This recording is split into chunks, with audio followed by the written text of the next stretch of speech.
1922년 튀르키예 고고학자들이, 과거 터키죠, 현대 아크히사르 지역에서 고대 두아디라 유적을 발굴했을 때 수많은 금속 공방의 흔적과 특히 자주색 염료를 만드는 데 사용된 꼭두선이 식물의 잔해를 대량으로 발견했다고 합니다.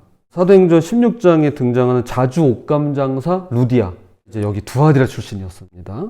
그녀는 빌립보에서 바울을 만나 예수님을 영접한 최초의 유럽 개종자 중 한 명이었는데요. 두아디라는 금속 세공 또 염색 산업이 발달한 이 길드 중심의 상공업 도시였습니다. 길드가 계속 나오고 있죠. 이 조합들의 의식에는 여전히 이교적 요소가 포함되어 있었고, 이런 환경 속에서 그리스도인들은 신앙과 생계 사이에서 어려운 선택을 해야만 했습니다. 이런 도시 위에 세워진 교회에 그리스도께서는 그 눈이 불꽃 같고 그 발이 노새와 같으신 분으로 자신을 소개하십니다.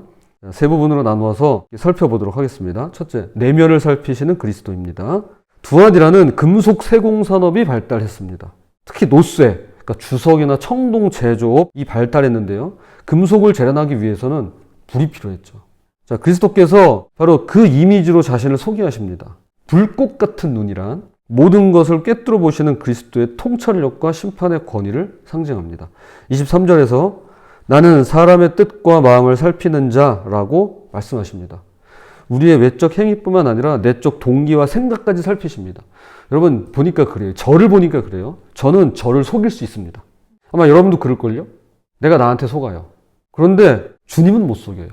아무리 내가 나를 속여도요, 뭐 그렇게 넘어갈 수는 있어요. 모른 채로 지나가는 것도 많을 겁니다. 그러나 주님은 못 속입니다. 우리는 자꾸 반대로 생각해요. 내가 나를 제일 잘 알고 남들은 나를 몰라. 뭐 물론 그럴 수는 있어요. 그러나 주님을 우리가 생각하지 않을 때 우리가 착각에 빠질 수 있는 겁니다. 내가 나를 아는 부분도 있겠죠. 그러나 내가 나를 모르는 부분이 더 많습니다. 하지만 주님은 나를 아십니다. 가장 잘 아세요. 불꽃 같은 눈으로 우리의 마음과 뜻을 살피십니다. 또한 노쇠 같은 발은 견고함과 불변성을 상징하는데요. 그리스도께서는 변함없이 교회를 지키시고 흔들리지 않는 토대를 제공하십니다. 동시에 공의로운 심판을 위해서 모든 적대 세력을 밟으실, 이기실 그분의 권능을 보여줍니다. 이러한 그리스도의 모습을 간직하고 있을 때 불꽃 같은 눈, 노쇠 같은, 주석 같은 발, 이런 것들을 우리가 기억하고 있을 때 우리는 자연스럽게 내적인 정결함과 진실성을 추구할 수 있을 것입니다. 자, 두 번째, 사랑과 섬김의 성장입니다. 그리스도께서는 두아디라 교회에 칭찬을 하십니다. 19절입니다. 내가 내 사업과 사랑과 믿음과 섬김과 인내를 나누니 내 나중 행위가 처음 것보다 많도다. 두아디라 교회는 5가지 덕목에서 뛰어났습니다. 사업, 즉 사역이죠. 행위, 그리고 사랑, 믿음, 섬김, 인내입니다. 그런데 저는 이거보다 더 좋은 게 있어요. 여러분도 그럴 것 같은데 내 나중 행위가 처음 행위보다 더 훌륭하다. 어제보다 오늘 더 낫다는 거예요. 와, 에베소 교회는요, 뭘 잃어버렸었죠? 처음 사랑을 잃어버렸습니다. 그러니까 에베소 교회는 야, 어제가 낫다 이 얘기겠어요. 근데 두아디라 교회는 야, 어제보다 오늘이 더 낫구나. 시간이 갈수록 더 자라나고 잘하고 있었던 것입니다. 두아디라의 환경 속에서 기독교인으로 살아가는 것은 쉽지 않았을 것입니다. 다른 곳과 마찬가지로 직업조합에 가입하지 않으면 경제적 활동이 제한되었기에 기독교 신자들은 큰 딜레마에 빠졌을 것입니다. 그럼에도 불구하고 서로를 향한 사랑과 섬김 그리고 믿음을 실천했으며 시간이 갈수록 더 성장했습니다.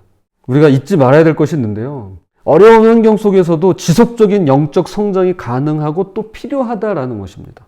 환경이 어렵고 처지가 지금 이렇다고 해서 내가 영적으로 성장하지 못하냐? 그건 또 아니라는 거예요. 우리가 이걸 잊지 않았으면 좋겠어요. 그리고 이게 필요하다는 겁니다. 특히 외부적인 환경이 어려울수록 내부적인 결속, 사랑, 섬김이 더욱더 중요해질 것입니다. 제가 가장 좋아하는 해밍웨이 글이 있는데요.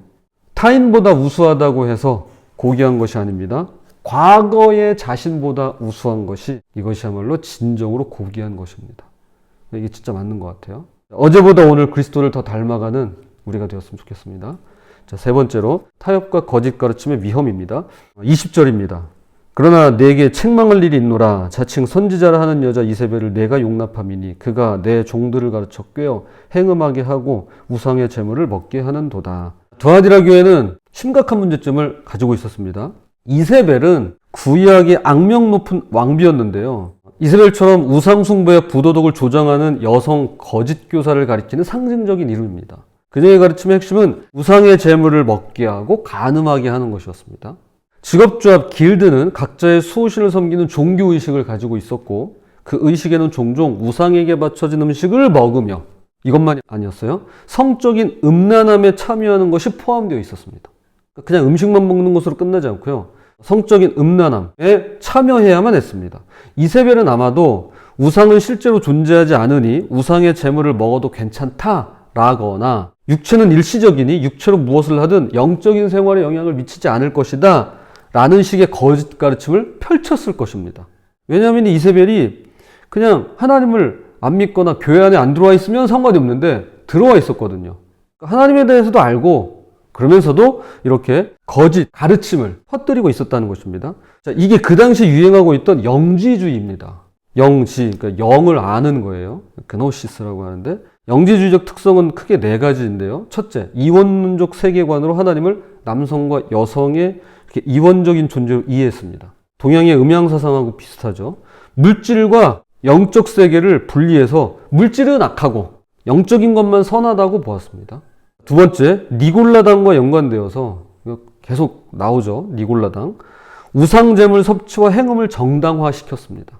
사실 이단이나 사이비라는 게요. 이게 막 전혀 다르고 하지 않아요. 계보가 다 있는데요. 비슷비슷해요. 여기에서 나온 사람이 새로운 거 만들고 여기서 나온 사람이 또 다른 거 만들고 그게 비슷하더라고요. 그러니까 여기 이세벨의 어떤 거짓 교사나 니골라당이나 다 연관되어 있었을 것입니다. 사회적 경제적 이유로 길드에 참여하기 위해 우상숭배와 음행을 영적으로 무해하다고 가르쳤을 것입니다. 세 번째, 24절 사탄의 깊은 것이라고 불리는 소위 더 높은 진리를 추구했을 것입니다. 그럴 수밖에 없죠. 금지된 경험들이 오히려 더 깊은 영적 깨달음에 도달하는 방법이라면서 잘못된 가르침을 퍼뜨렸을 것입니다. 그러니까 오늘날도 그렇잖아요. 이단들이 하는 일이 이거잖아요. 성경 공부해. 더 깊은 걸 가르쳐 줄게. 더 깊이가 있어. 사실 이게 우리의 어떤 호기심하고도 이게 니즈가 맞아 떨어지는 거예요. 영적인 호기심. 이게 없는 건 문제예요. 근데 이게 과한 것도 굉장히 두려운 일입니다. 베드로서 3장에 우리가 읽은 그 본문 중에 그러니까 무리하게 해석하려고 했다가 어려움에 처한 일들을 베드로가 쓰고 있어요. 영적인 호기심은 중요한 거예요. 필요한 겁니다. 그러나 과한 건 항상 문제가 돼요. 과한 건 문제가 돼요. 여기 지금 그걸로 이 사람들을 유혹했던 거죠. 야, 더 높은 진리가 있어. 깊은 게 있어. 근데 결국 그게 뭐냐면 사탄의 깊은 것이라는 것입니다. 자, 네 번째, 십자가의 도를 거부하고 대신 영적인 지식을 통한 구원을 추구했습니다. 예수님의 십자가를 통한 구원을 부정하고 이 영지주의자들은 예수 그리스도가 십자가에서 죽지 않았다고 이야기합니다. 그래서 특별한 비밀 지식을 통해서만 구원 얻을 수 있다라고 그렇게 가르쳤습니다. 이게 그 당시에 퍼져 있던 영지주의예요. 그런데 두아디라고의 교회의 문제는요, 영지주의와 같은 이런 거짓 가르침이 아닙니다. 엄밀히 따지면 이것도 문제예요. 근데 진짜 문제는 따로 있습니다. 21절 보세요. 또 내가 그에게 회개할 기회를 주었을 때 자기의 음행을 회개하고자 하지 아니하는도다. 혹시 눈치채셨나요? 교회 여러분, 진짜 문제는요, 우리가 죄를 짓는 게 아닙니다. 죄 짓는 거 문제죠. 죄를 짓는 게 왜 문제가 아니겠어요? 이건 사회적으로도 문제가 돼요. 법적으로도 문제가 되죠.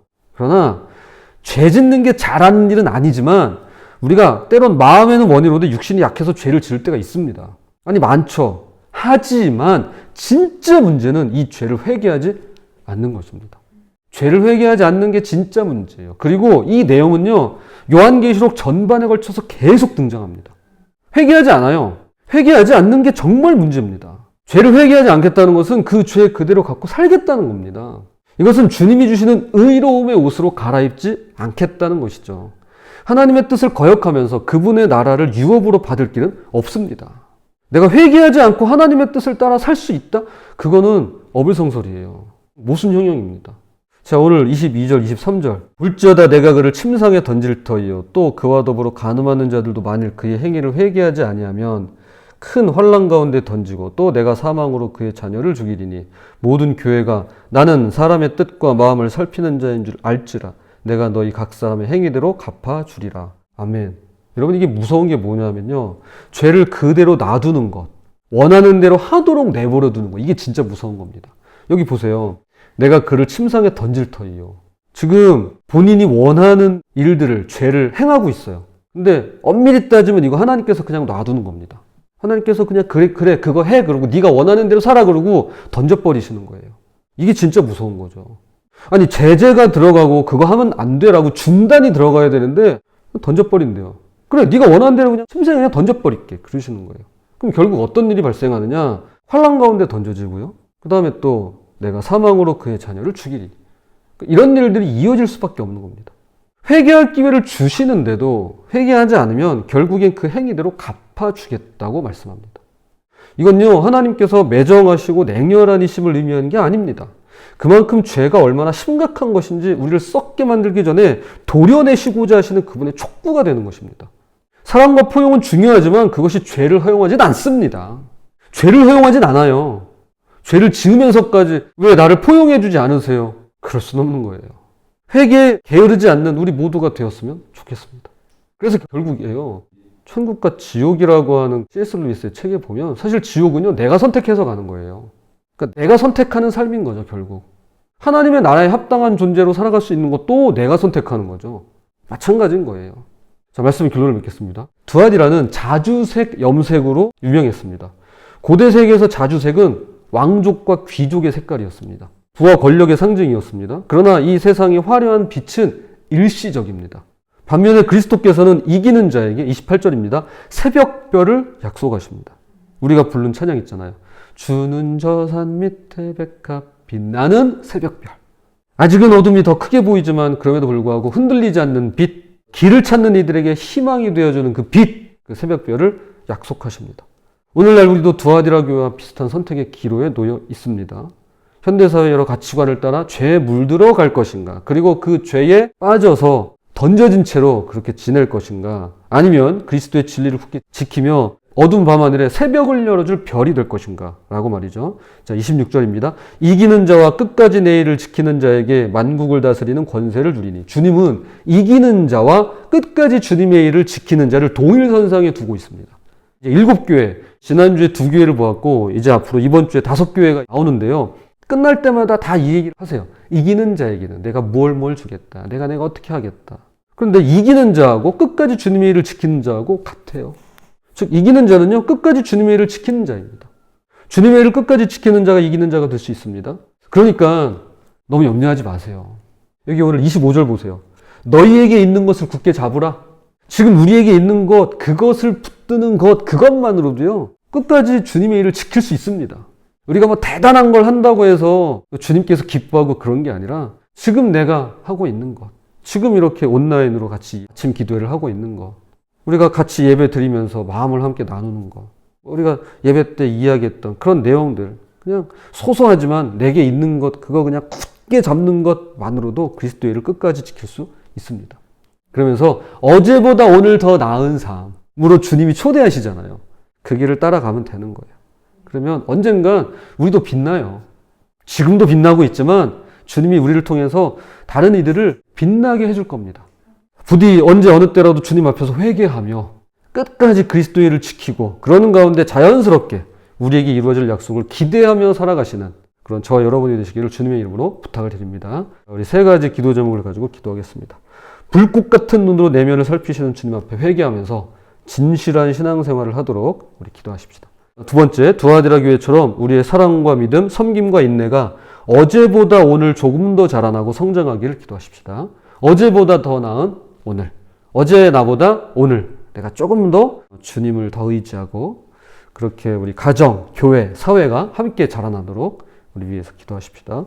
3번째, 어두운 세상에서 새벽을 여는 새벽별로 살아가며 끝까지 그리스도의 일을 지키며 살아가시는, 지금 내게 주어진 것 이것으로도 내가 굳게 잡고, 내가 이걸 놓치는 것, 내가 놓치고 있는 건 아닌가? 한번 돌아보면서 이것 굳게 잡고 그리고 주님의 일을 끝까지 지키며 살아가는 우리가 되도록 이 시간 같이 기도했으면 좋겠습니다.